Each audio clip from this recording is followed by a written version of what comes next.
right. Well, thank you so much, Rachel. The recording is going to start with me speaking, so this is fantastic. Hi, everyone. Thank you for coming. Um, we're very, very excited about this collaboration with EHHSN. I'm, like Rachel said, is the founder of Accento World. Accento is a platform that focuses on Italian culture in a non-stereotypical way and Italian culture and Italian diaspora. So, non-stereotypical way and with the global view. So, I basically focus on Italian culture and all intersections with Italian culture globally. And Unlearn, which Zoe's gonna speak about in a minute, is represents this ethos with this project.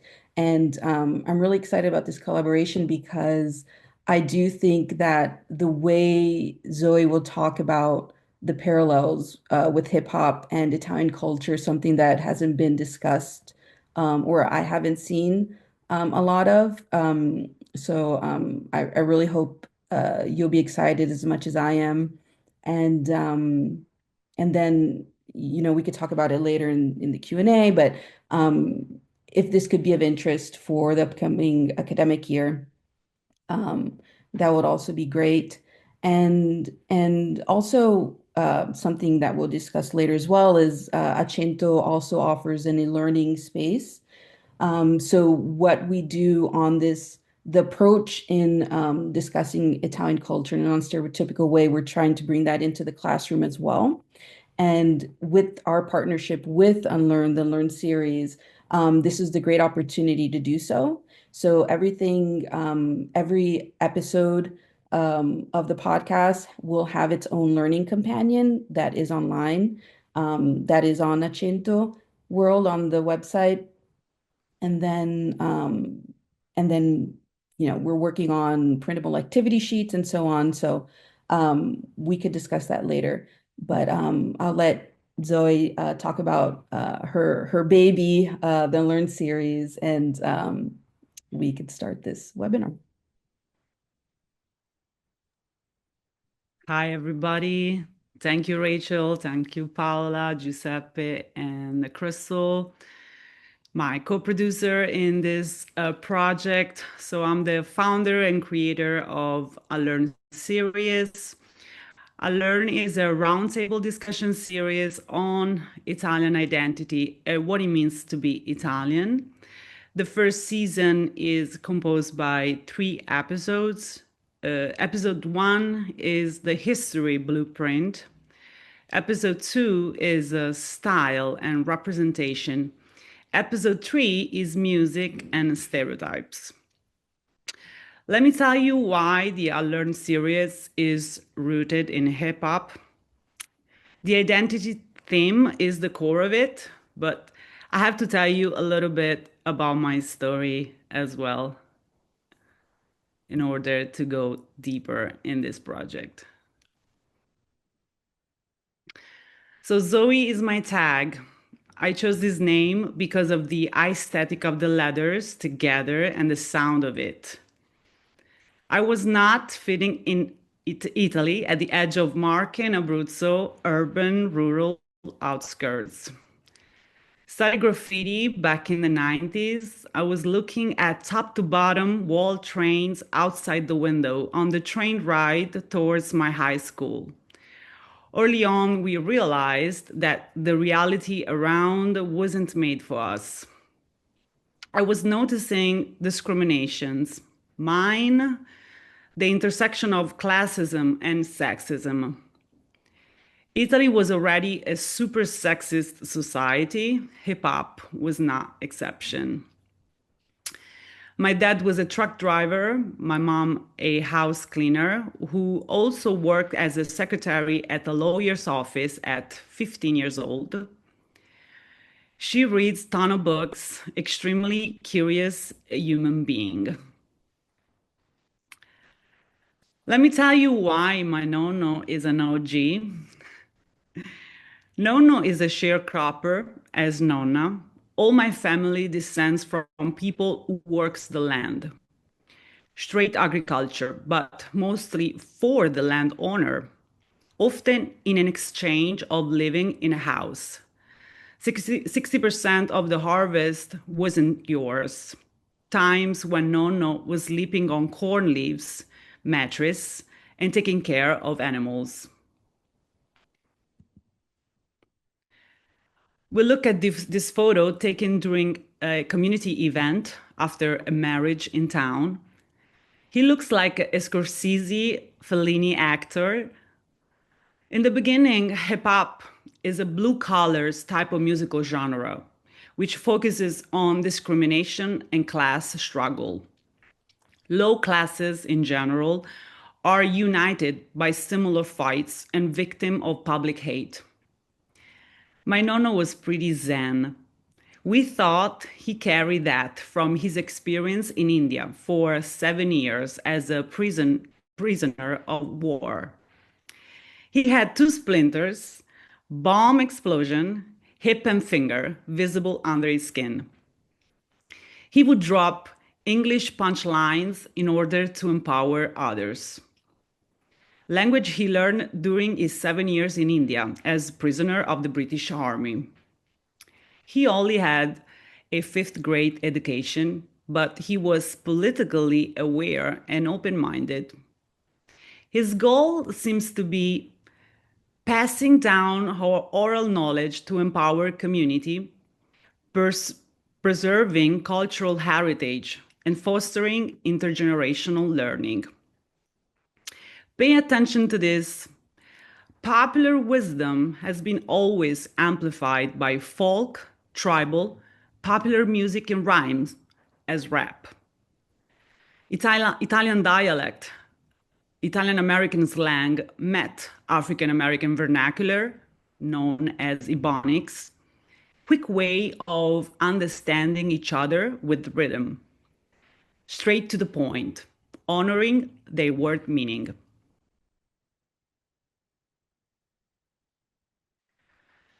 Il centro sociale was the place where kids from low-income families would go, occupied abandoned spaces that became cultural, arts, musical center, and whatnot. An inclusive and free of charge space where to hang out and create. Hip hop crews were there too, but here is something no one really talks about.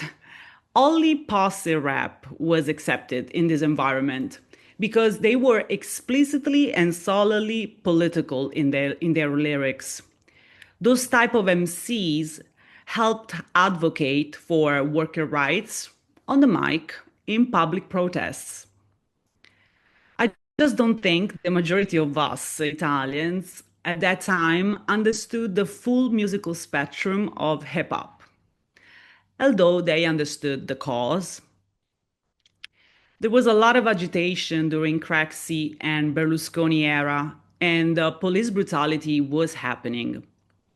I was watching a lot of documentary past 1 a.m. on Channel 3, the most communist channel on public TV. Probably I watched there the Rodney King murder footage, LA on fire, and so on. Hip hop always showed already that racism was systemic. This footage nowadays, unfortunately, is something we are used to, the murderers from the authorities. Spike Lee movies majored in denouncing that through the realism of Black and Brown America experience. In 1989, Do the Right Thing movie starts with Public Enemy's anthem, Fight the Power. This is why episode 1 of UNLEARN is hip hop. The teaching of history. Knowledge is power. You must learn. Back to the roots. You learn and relate from the past to evaluate reality profoundly. Empowering through knowledge. Knowledge will set you free, hopefully. During episode first, we talked about fascism, diversity, and Columbus. Reflection on history for Project's Foundation, diversity in Italy, colorism, North versus South, and the Italian diaspora. This is why episode 2 of our Learn series is hip hop. Style, look, outfit that communicates self redemption, challenging the norm. Reality subversion through clear affiliation. It's a street war. With the guest of episode 2, we elevate individual experiences in fashion about fitting in that are often untold. Dapper Dan's story is a masterclass in learning how to fit in a society through fashion. He was mixing luxury Italian brand with hip hop aesthetic, giving prestige to the street culture.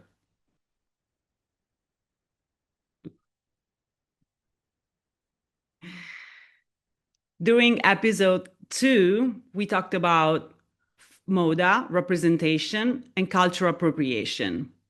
Also, reflection on street culture as anthropological analysis, beauty standards, and racial profiling, and also Eurocentrism.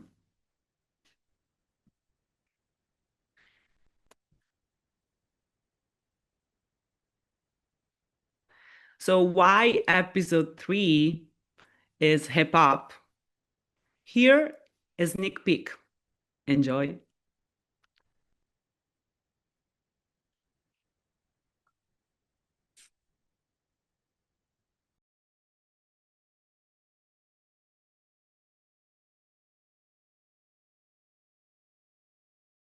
Avevo paura da bimbo, ti chiamo angoscia d'adulto, ma oggi ti guardo e ti chiedo, vuoi ballare con me?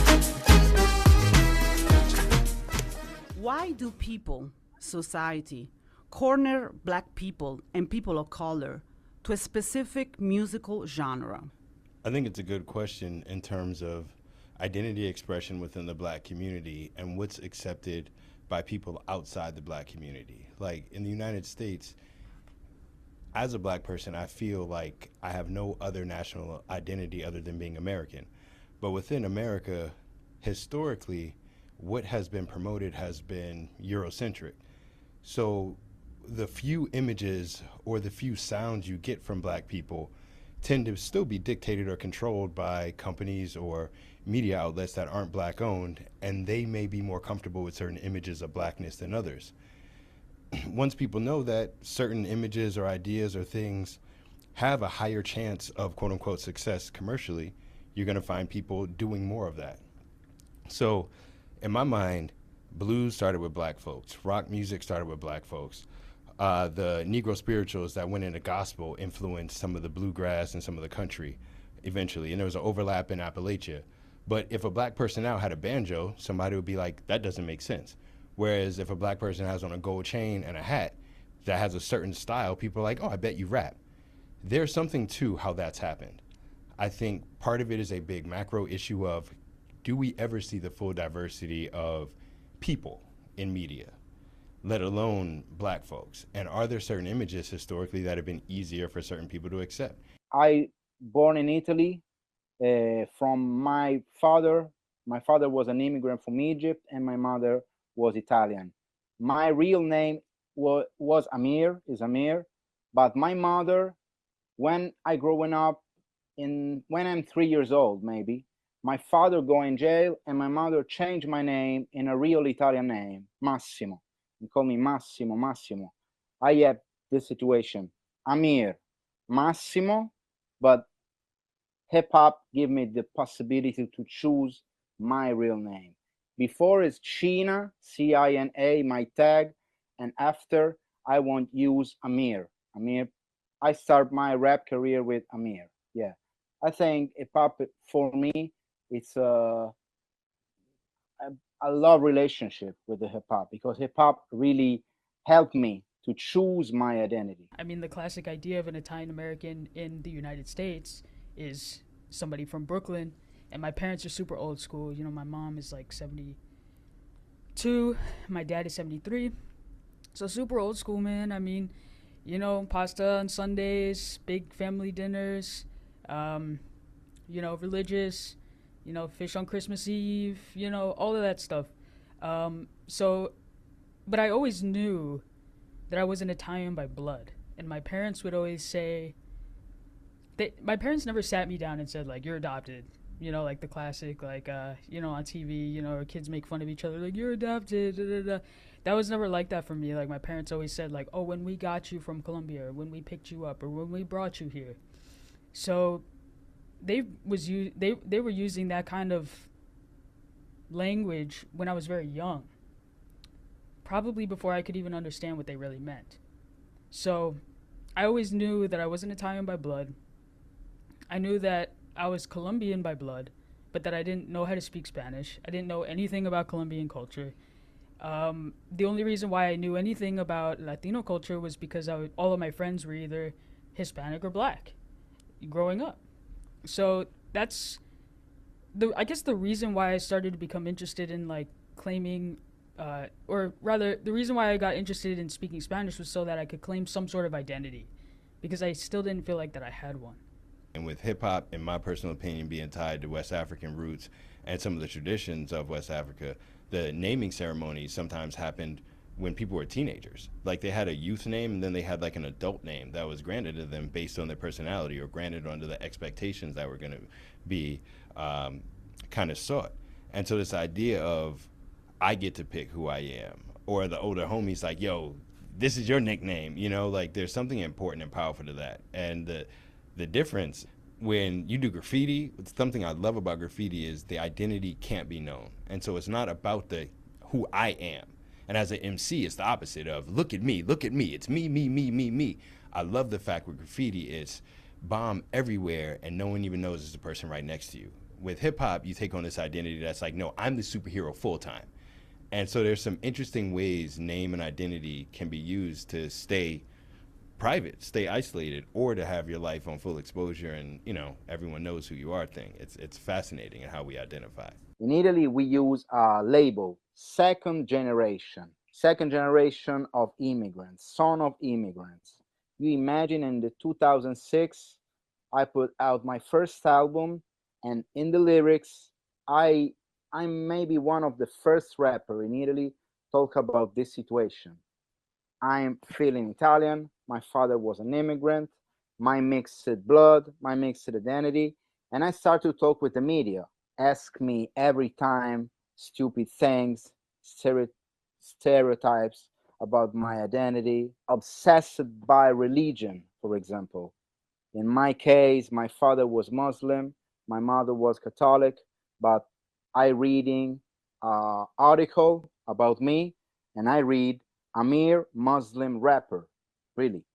And I feel bad, really bad. I love hip hop because the first time I meet the hip hop community in Rome, it's the first time in my life I feel free.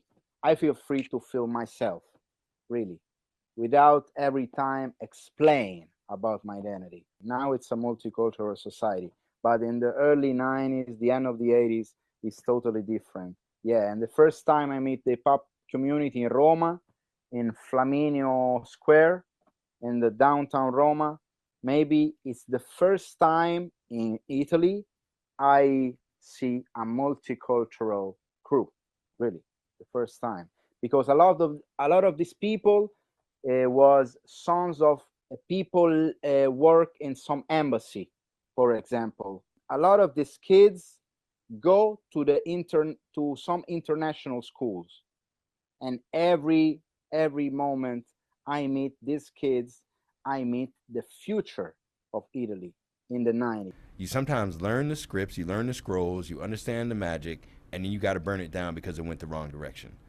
So I'm always in that battle of respect the originators, respect where it comes from, know the history, go back to the various foundations, and also this is hip hop, burn your shit down, we started it all over. And however people approach it, I don't like the younger generation that's like, I don't know anything about rap. I don't know anything about hip hop culture. I don't care about it, but I'm gonna make money off of it.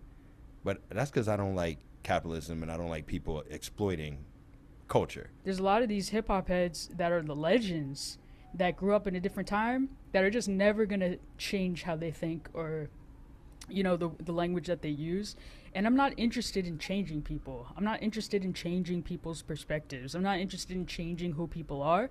I want people to maybe understand and experience something with me or with somebody else, you know, who may be trans or, you know, maybe somebody with a different sexuality or whatever.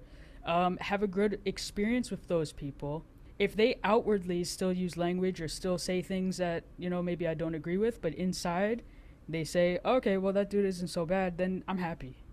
Because I'm not here to control people. I'm not here to change people. But yeah, I'm not interested in making myself the trans rapper because I don't want that to be the thing that people are, oh, yeah, you know that trans rapper. Oh, yeah. No, I want to be respected for my music, and I want to be respected for the quality of my music and what I've done and what I've done for the community.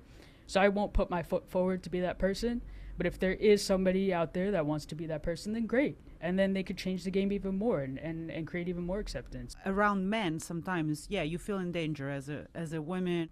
The homophobia in hip hop is something that always disturbed me. It's not only against women, you know, it's against gays, against, you know, the LGBT community. Nowadays, we can finally see some rappers and some artists that actually are completely, you know, against that, and they are very explicit about it. They, you know, express themselves to the fullest, and that's a joy. But for me, growing up in the 90s, that was not, absolutely not a thing. I was questioning my place in hip hop because of that. It's never just music. Life is political.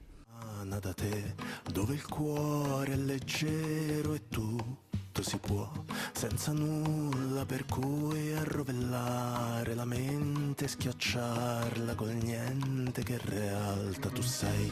Io ti dedico tutto il mio odio perché so che devo accettarti anche se non vorrei, e che in fondo noi siamo la stessa sostanza, così questa danza non finirà mai. Mai. Non finirà mai. Mai.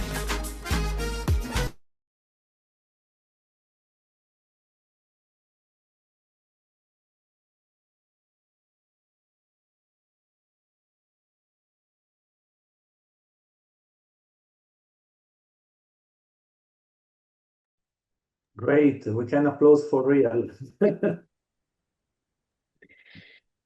Right. That was a really excellent video. I can't wait to see the whole episode. I'm so grateful that we got a sneak peek.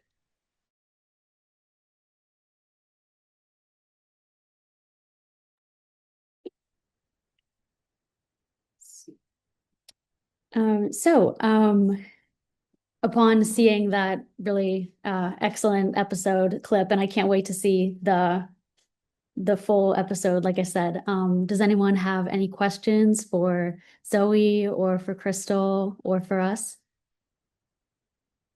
Would anyone like to share their reflections on what was discussed in the clip?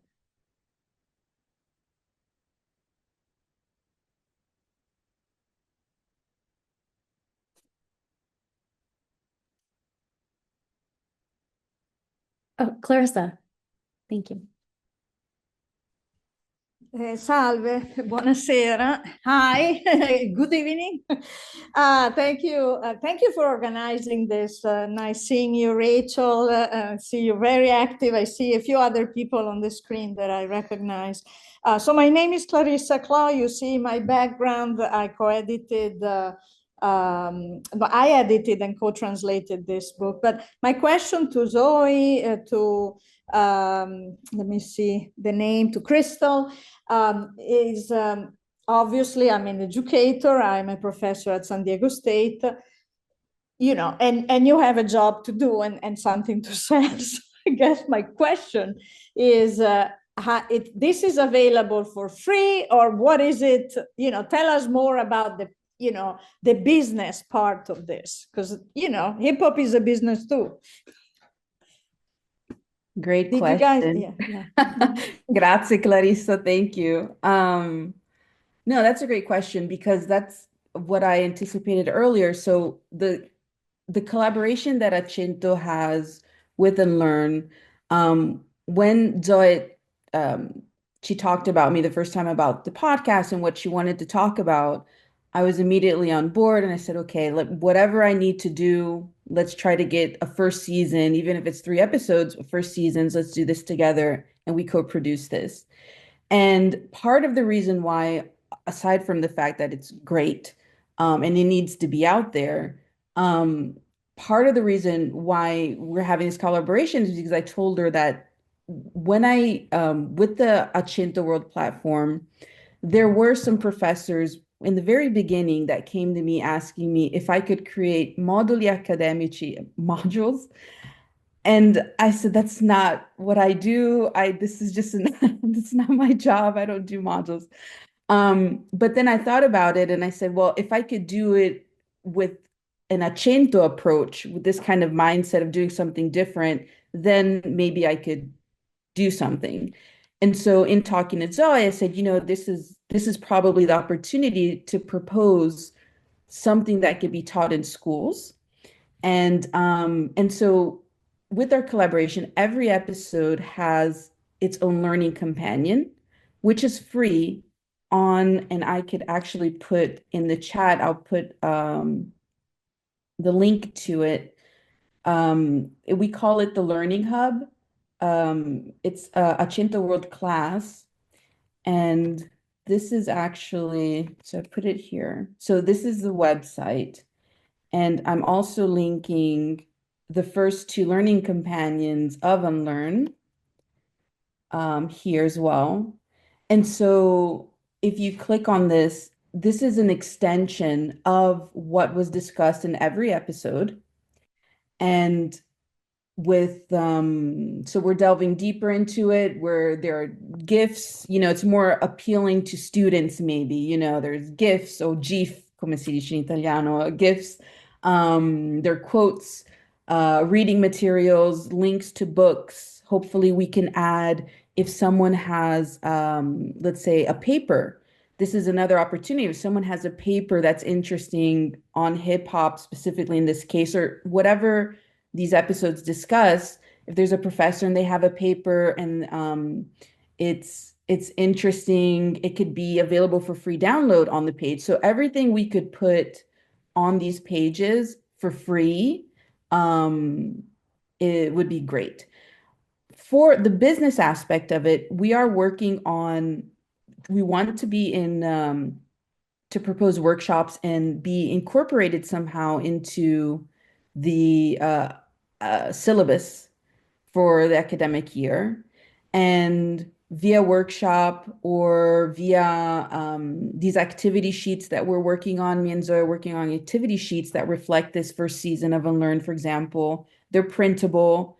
They're activities that tie into the podcast, to each episode, that you could purchase that, download it, and use it in your class. Or you can hire Zoe Cento and have it as a workshop. And then, we could propose this. Zoe could talk about it in first person with the activity sheets. So we're working on the business aspect of it. But what we really want to do also is the way Zoe approaches this topic. I think hip hop and Italian culture and finding parallels is so innovative that this is something that we also want people to understand how Zoe approaches the topic. It is hip hop, but it's also Italian culture. And so professors also need to understand how we approach it, and hopefully it makes sense. And hopefully then professors can introduce it into their classes. I hope I answered your question. And one thing I was also wondering was So I know that you guys have collaborated with some universities in North America or also spoken at some events, for example, at NYU. And I was also wondering, have you collaborated with any Italian or universities in Italy with your platform and with the series? Because of course, these conversations about Italianness, I know that they're happening in North American classrooms, in Italian studies classes, and language and culture courses. But of course, it's also important for these conversations to happen in Italian universities as well. And so I was wondering if you've done any collaborations with Italian universities, or if you'd like to or be interested in doing that. Oh, yes, definitely. And I'll let Zoe answer that since she's in Italy right now. Yes, so we are actually started to collaborate with the University of Design, European Design in Pescara. I had a seminar there. Sometimes I connect also the artistry that that I'm fully on, which is like filmmaking. So I've been teaching video production, and the goal is also connect to that possibly because it depends of the age of the students, but of course I like them to have their hands on and do things practically, kind of like work on a project that is a music video, for example, since I have a lot of experience in that. And also talk about hip hop and possibly do it in English as well, because especially if we work with the youth of second generation, or maybe they speak several languages. So I would like to tune in with the students using the English language. But yeah, we also had a few events in Italy, and we have some plan to work with some organizations that work with kids of second generation, basically. That's great. Thank you so much. Any other questions? And I see in the chat, great platform. It really is. I absolutely agree. I'm so happy that that your platform exists, and I hope that more instructors will use it in their classrooms, both in Italy, Canada, in the US as well. Any other questions? Yeah, if I may. Oh yeah, Giuseppe. Thank you again to Kristen, to Zoe for this interesting project they're carrying on. It's very urgent, I would say, to do so. And as I'm conducting a research on the influence of Italian diaspora on the very origin of hip hop culture in New York between the 70s and 90s, one of the big deal, I think, is also to address something less romantic about the relationship between Italianness and hip hopness, which regard what you, Zoe, also highlight a little bit. So the toxic elements within Italian and hip hop culture. You mentioned homophobia and sexism and so on. So I was wondering how you managed to tackle this argument, because in my impression or in my experience, once I raise these issues, the risk is to downsize the value of hip hop culture, which is of course still a culture that could be demonized easily, okay, by the mainstream, and of course also the risk to to downsize the Italian culture and its kind of heritage. So my question is, how do you approach with the toxic element within hip hop and Italian culture? Well, so the title of the project itself is Unlearn. So I think that's kind of an invitation to really kind of like quit with old narratives, but that doesn't mean to erase but the opposite, kind of to revisit. I think, especially in the first episode that we talked with the professors, Silvana Patriarca and Steve Cerulli, we were questioning the fact of sometimes no matter you bring a lot of facts, knowledge, people, you're gonna find a lot of resistance. And I think the challenge is to find a language that can be not necessarily something that divide, but that kind of bring people together. And I moved in New York City in 2008, and I lived in New York City for 16 years. And I felt there was a lot of struggle to how, for me, to talk about Italianness, because for me it was a very traumatized type of, memories at times, like the sense of, not belonging always. And so my filmmaking and artist, as a multimedia artist, was like I had to find the key, an original way, and also stay away from preaching or or policing, uh, but it's also true that, of course, there is different ways. There is always some other way. For some people, it doesn't matter. No matter your approach, they will be on a very defensive, and it's going to be a struggle to have these kind of conversations. And every time I tried, honestly, I talked with a few pioneers about feminism. That was like some years back. And I found this resistance. Like I was saying a word that was very unpleasant, which I found it to be ironic. I'm like, oh, feminism is fashionable again. Like, how come it's still a problem to talk about it?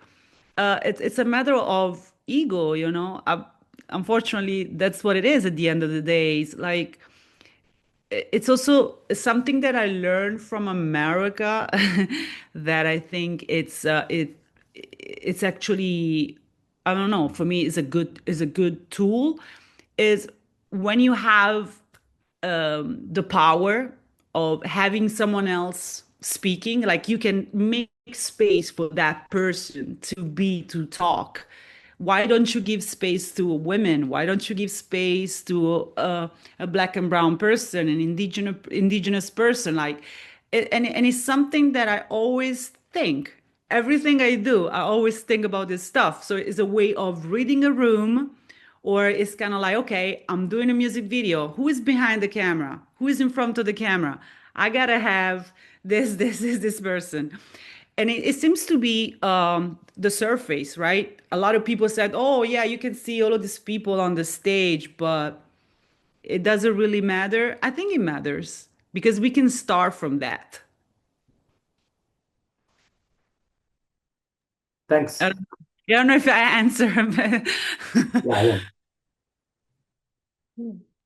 Yeah, I absolutely. I think that also one thing that you touched on, going after rappers and trapper, as they say, in the media, like especially second generation Italian rappers, the way that they talk about Baby Gang and Simbalaru and how they, highlight every single thing that they've, done wrong, I think really contributes to a narrative of that demonizes hip hop and then also demonizes like, people who don't belong or who not or are not Italian enough.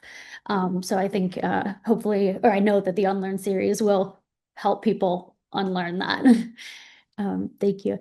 Does anyone else have any other questions or comments? I have a comment.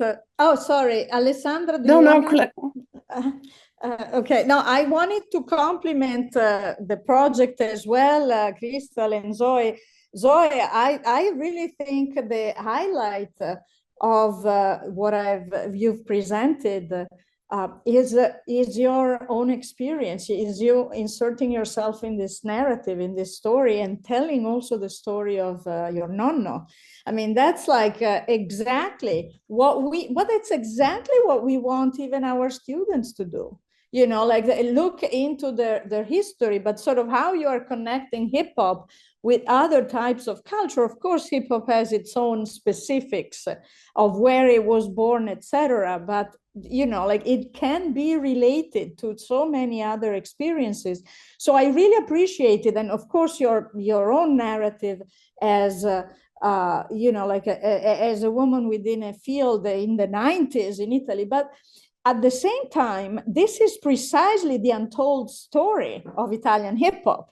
That the presence of women in and girls, maybe you know, like should call them girls in that culture was very present. I mean, part of the reason that I started getting interested in hip hop is because we received a donation from Joe Shora to our university.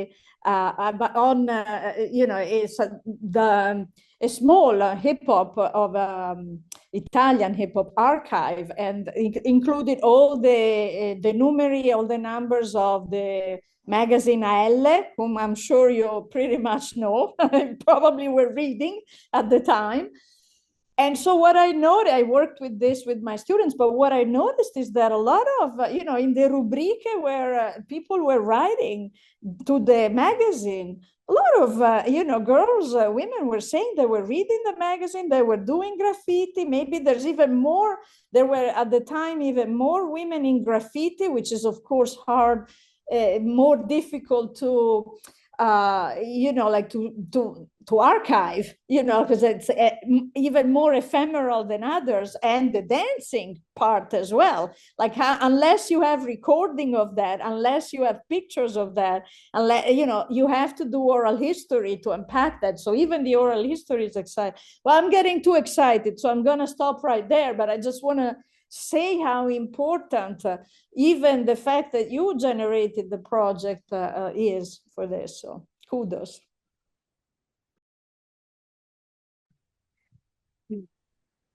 I have a question. I have a question for everyone if they'd like to answer. But my question is, what are the challenges specifically in Italy? Because we know that in creating Accento and in discussing UNLEARN, it's all in English. And the English language has helped a lot to unpack these things. So we know that there's a lack of vocabulary, there's a language barrier into talking about all of these things. And so my question is, what are the challenges in this approach? Because even to see this room right here, to have Italians from the diaspora, Italian Americans and Italians, it's the approach we are having in all of our projects. It's everyone, right, is together in this, and the hardest part is to find a way to make these connections. That's the hard part. So even the fact that, like you said, Clarissa, like Zoe, when to talk about hip hop and tie it to her nonno is amazing for me. So what are the challenges in Italy in trying to approach with this method? I'm sure there are challenges. What are the challenges? How can we have people be more intersectional in Italy, in their approach in their day-to-day lives as well, and in academia, of course? If I can briefly answer you, but strictly remain in the context of hip hop, okay? Firstly, I would say Italianness is a kind of double weapon, because it's a concept used by the government since the beginning in 1860 to foster some diplomatic and some political powers. So you know, the very term Italiani in America or Italianità was used by the fascism to empower their relationship with the USA and other countries. But at the same time, as you demonstrate with your approach, Italianness refers to this diasporic intersectional identity regarding Italians which doesn't mean to live in Italian or be born in Italian. So this is great. But, this ambivalence is a challenging concept because it could be used, this view, also the concept of made in Italy, of course. Now in Italy, there is a minister dedicated to made in Italy, which is, very different from your approach because the very scope is to, highlight the excellence of every company in Italy just for being Italian. Okay, so is diametrically in contrast with this vision. And the second point, I would say, a great challenge is to connect, in regards of hip hop, academia with the street or with the hip hop scene, because this is a very hard problem in academia writ large, and not to keep the knowledge in the ivory tower of universities. So what we are trying to do also with Paul and Rachel, try to foster initiatives and event which try to connect the hip hop scene with new researchers or scholars in hip hop culture, because I think this is crucial because it's the only way to make it more intersectional, of course, but also to preserve hip hop, not just a case studies or an object of studies, but a subject, as Keres once said, hip hop is not an object, it's a subject. So this could be the main challenge in our agenda to connect academia with the streets. Guys, if I can, I would like to add something more to this the discussion, if I'm allowed. Of course, thank you. Of Please. course, Kento.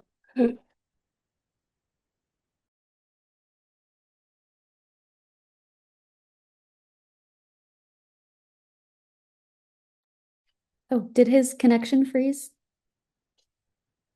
Yes. Oh, darn. Okay. Well, I hope it unfreezes when he comes back, he can tell us what he was about to say. Um, It was like a teaser.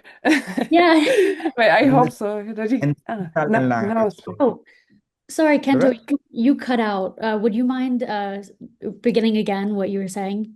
Okay. Sorry. So, no problem.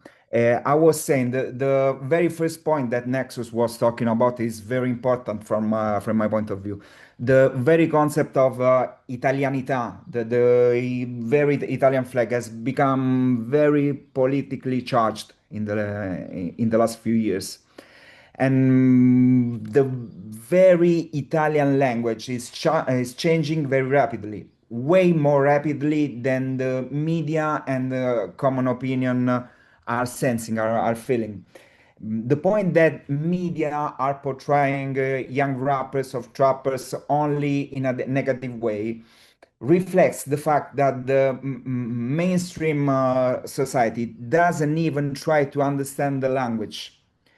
If I say today, if I say fratello, or if I say frate, or if I say brother, or if I say Hoya, or if I say frère or mon frère, it means more or less the same thing, but it has 6 or 7 different nuances.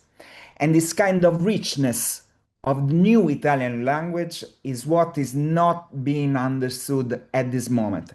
And I think that this also reflects on the second point that Nexus was talking about, and it is the distance between academia and street. And this is the point that I think we should work on. We should work on. Italianità is not cool for younger kids because they want to be international. Their points of reference are Mbappé, or Lamine Yamal, and rapper maybe French Montana. So we also have to think about a more Mediterranean perspective, less European, more Mediterranean, because this is what the younger rappers, younger guys, my boys in the juvenile prisons live. So, for instance, most of them don't speak English, but most of them speak French, because of course all the French diaspora boys from Northern Africa. So it's not just a thing of that depth of the knowledge, but also a width, a length, a different scope, I think, on the Italian language that we should reflect about. I didn't prepare this, so it's all improvised just to make my contribution. No, that was really, really interesting. And also the Mediterranean approach was very interesting as well. We have to think about that, Zoe. Well, I was thinking about the fact that where you're from in hip hop is really important, but the hip hop that is more connected with the old school way of, making hip hop used to be, and we talk about this in the third episode, like you talk about where you're from a lot, and you make you maybe talk about anecdotes with your territory. Maybe for the trappers, this is a little different, but I understand that the concept of Italian identity maybe comes a little later in the growth of a person. The identity, the sense of identity. You kind of want to fit in when you're very young, and you just want to find a way to easily do that, and sometimes can be even avoid who you really are. Okay, so I think it's a really good point, and I think it's something that we have to think about it. But the approach is definitely of the sense of identity. When we talk about Italianness, we Crystal, we talked about what it means to be Italian in a way that is like Italy is a brand. You know, it became some an umbrella term. I mean, even if it's the name of a state, but it's an umbrella term for a lot of people that have so many type of roots. But it's also true that a lot of people, they don't want to belong to that Mediterranean term. They want to be more seen as North European. And we know about this even in the politics, right? That there are people that still want to be seen as Europeans more than people from the global South. Okay. But I'm sure that there is so many subgroups in this like macro concept of Italianness, and depends on the age.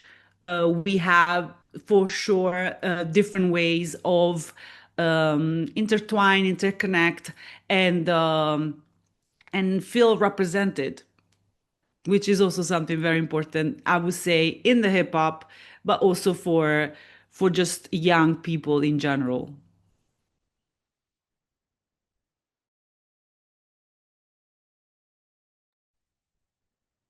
Absolutely. And oh, Paula? No, I wanted to add only, and thank you so much, Crystal, and sorry. I like also this name very much. But I think what you show up is giving new voices is also a great method now. And for this, I wanted also to ask you, what are your, from a personal perspective, but also from a professional perspective, what are your experience now creating this podcast, creating these visuals behind this, and to bringing up new voices, and what possibilities you see doing this, and also what challenge. And now is everybody's for example, everybody said to you, oh, it is great, we like it, and but you have the feeling, okay, to gain the audience, it is difficult, you're challenged this, or you have also a real person to say, okay, that are only a few voices, they don't represent the major mean. So I would be very curious, what are your experience about this?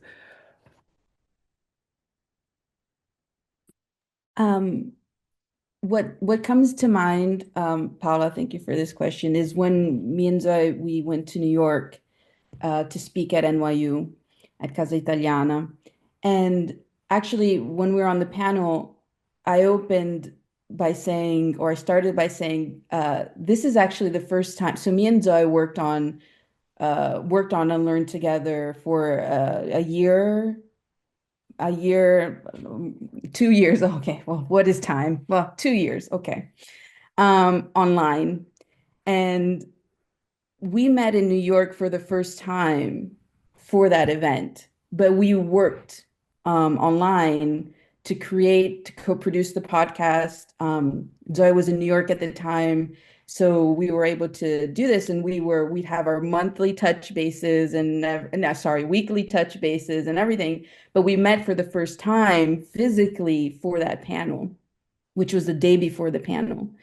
And something that I've learned is that you really can't choose your community. You don't choose who your community is going to be. You could just create the content and do the work that you feel needs to be done. And then you'll see who shows up and who receives the messages you're trying to give.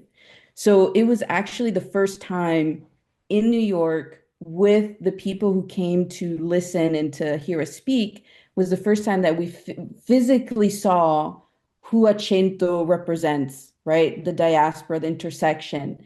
And it was thanks to Unlearn putting these guests together in these podcasts, so giving the people a voice because they represented the topic at hand.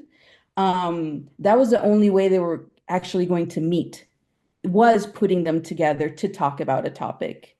And so even to have Alejandro, and I say this, Alejandro, in the third episode, if we couldn't make this up, like if we wanted to talk about Italianness and cater to Italian and diaspora, Alejandro, like if we wanted to target it, Alejandro, we would have missed Alejandro completely, missed that experience. But in just talking about the experience, that could be anyone's experience, whatever the topic is, and then you just let them speak. And even in the second episode, which is on moda, on fashion, to have Giulia Baldini and to have Rosie, who's Italian. So they're Italian from Italian diaspora, but completely different experiences. Rosie, Italian American on her mother's side, right, I believe. Giulia and Rosie would have never actually met or bonded over Italianness in another context. Maybe there would have been conversations on, well, that person's not Italian enough, so it doesn't matter, right? So the vision would have shifted and you would probably go towards who's more Italian. But to put everyone in a room to talk about a topic, then you recognize everyone's experiences, regardless of how much or how little the connection to Italian culture is. You just respect everyone's experience. So that's been our experience. That's been my experience, which I love. So we talk about imagination a lot. You have to have imagination to be doing these projects. There's just no, you just have to be inventive and just imagine what a reality could be. And so in Zoe's project and Unlearn in Accento, this is kind of our vision of what reality can be, but it's not controlled. We just talk about topics. And then whoever shows up, and then we go from there, which is far more interesting than planning everything out, actually. And so the challenges actually in Italy, with Zoe being in Italy, that's kind of a challenge to understand, okay, how do you share an open-mindedness? How do you help people shift what they want? Because if you want to be 1,000% Italian, let's say, then all of your decisions are based on that want. But if you don't care about being pure, authentic, whatever, then your wants shift. And then you can look in a different direction and be maybe open to other things. So that's the challenge I see, because growing up in Italy, that was a challenge. Like I have memories, so I'm sure that is a challenge to have people be more open-minded, to receive the message and to be a part of the project, I think. So it goes beyond language, actually. So language is a challenge because it's in English, and to try to speak only in Italian I already see a lot of hurdles. Like I don't know. Like I don't even think I would have like Accento wouldn't have happened in Italian. I can guarantee that. It's all in English. Um, so that's a hurdle. Those are the challenges, I think. But also, I just want to add, I've seen lectures. So this is for the professors. So I've seen lectures of Italian faculties, and that lacks imagination. It's very limiting. It's very, I feel like it's just very, just give these students what they want to hear, see, and that's it. So another challenge actually in academia has been the lack of imagination of professors to talk about Italian culture in a way that's not stereotypical. That's been a challenge. So we all need to talk. Thank you so much. Maybe we can hear also Zoe to this question. Inspiring. Oh, I think that Crystal was very clear. Alexandra, you wanted to ask a question? I saw before, maybe Alexandra Dursi, or maybe not. No, I'm just nodding enthusiastically. I don't know why it says Dursi. My last name is Durso. But, no, I'm just nodding enthusiastically because I really everything you are all saying resonates so much, and I love how you're instead of constraining to fit into like some definition of what Italianness is, that you're expanding. Thank you for changing my name. That you're expanding what Italianness can be, right? I really love that, and it's just so lovely to witness what you're doing. So no question, just affirmation and appreciation. Awesome. Thank you. Sorry, I thought maybe something like that, but it wasn't. Antonio? Hi to all. Sorry for my English. I'm not so good in speaking English, and I'm very tired now after a very hard day. So I'm sorry. But I want to share my approach. I'm an Italian scholar in hip hop pedagogy, and I'm working with school and teachers especially in the age in the teenaging. So my I think that my challenge at first place is to open the teachers and having interest to the young kids culture. And in the cultural relevant pedagogy mood of Gloria Lenson-Billings, I think I want to set the teachers in school in an open mind way to embrace the kids culture, and I mean for kids culture everything they experience outside the school.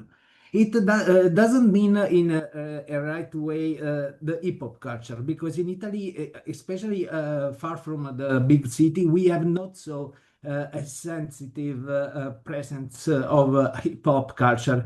But I think that music is a very important background in the experience of every step in the growing up time of the children. So I mean, I want I want to introduce the teachers to have feelings and curiosity about this experience outside the school in the music background of their experience, to put in what they want to teach them and what the kids can learn about what they want to teach them. I think that we need every instrument we can imagine to move the teacher to be more interested in the whole experience of the childhood or the teen or the growing up like teenager now, because the school is very closed. The school is not interested about what is happening outside. And sometimes in Italy, the Italian way of life is to say that school is not politic. And our government loves to say this. but we have to challenge this because the school is every time about politics. Not in the centro sociale way that Zoe was remembering, but in actual way, because we need not to close the politics inside the small groups in conflict, but we need to open the groups to stay together. And so I think that is very popular. I don't know if I was able to explain myself. Sorry.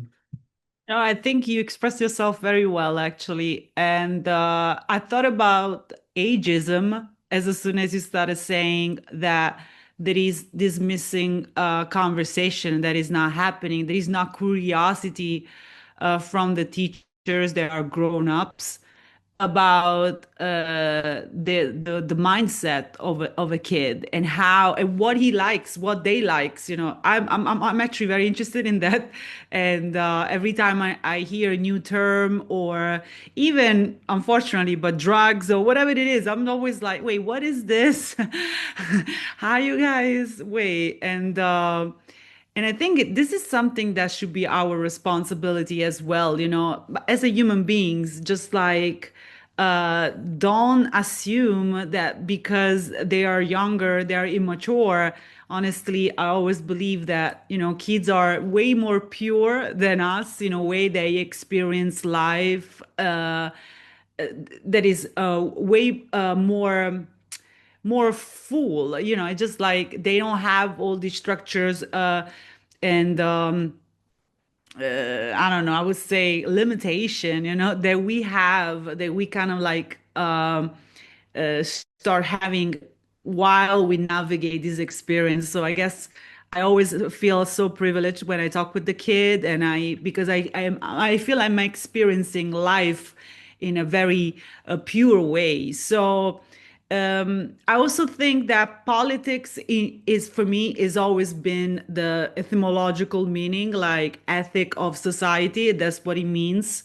Uh, the centro sociale, I don't know, maybe you had a bad experience with that, but it was really a space open to anyone. And I used to hang out with 40 years old people when I was 15 and exchanging this very deep conversation about life that, having this environment with people that they are so different between each other, among each other. That was the centro sociale back then. And we were not having necessarily a side. We were kind of like a little more anarchist and less, maybe a communist. But it was a very interesting situation where a lot of identities could exist at the same time and have deep conversations. So I think that, and also like I said that before, but it was free of charge. I think what is missing now is also that places where people can just interact without buying alcohol, without buying things. Um, but yeah, I feel listening the kids is so important. So and that's the main job of a teacher. That's more than just, oh, this is the program. We need to stick to the program. So I feel your struggle. And just in general, hip hop has been so discriminated in Italy, it was always something that people would make fun of it. I always have to explain to people. I still have someone that maybe would do this kind of like mocking, but it's definitely there's this stigma, It's very stigmatized subculture. But I also would say that it's a little racist at this point in 2025, since we all know now where it comes from, where it started because it used to talk about some topics. So to dismiss completely a genre because maybe you don't like it, it's it's a little ignorant for sure. It was very fun a conversation I had with a class of teacher. I had 20 teachers very interesting, very interested to discover something about the music adolescent were listening to. And I explained that sometimes the storytelling, like in the gangster rap, it's not an invitation to do gangster, but I asked, for example, in a class of children, I asked, who wants to be a gangster when you grow up? Only one kid say, I want to be a gangster, but I want a job too. I want to do a gangster in my spare time. It was very funny. I said this to my teacher class, and they asked me, but the kids needs to understand text and context to understand the meanings of music. But who can teach the kids about this? And I was a bit, you have to teach this. No, who do you want to can teach this? You have to teach the text and context. So.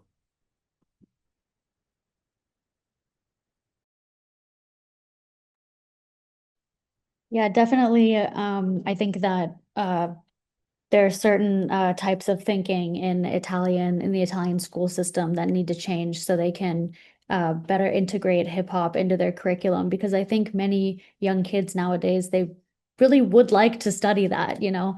And I know I would have really enjoyed it if there had been like a class available on hip hop when I was in school.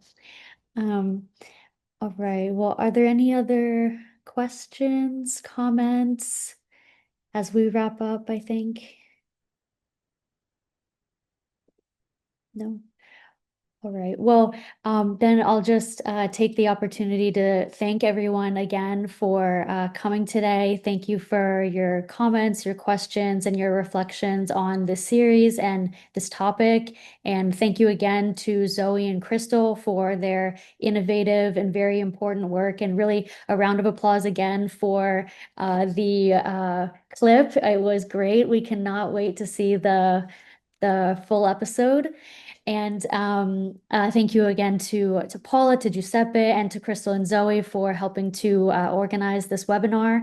And we invite you to follow the UNLEARN Series, Accento, and the European Hip Hop Studies Network on social media, and to also check out our websites.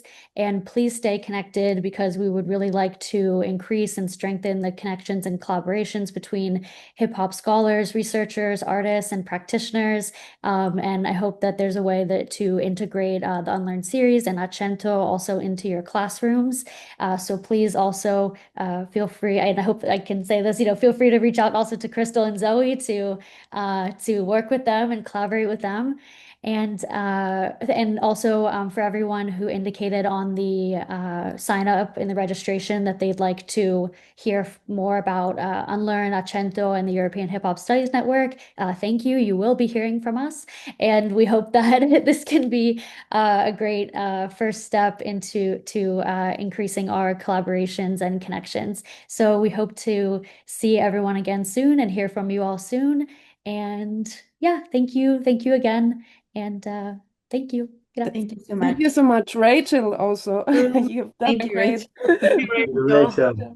Thank you. Thank you, Rachel. Thank you All so right. much. Well, Grazie a ciao, tutti e ciao, tutti. everyone. Grazie. Ciao, ciao. Ciao. Ciao. Ciao. Ciao. Ciao. Ciao.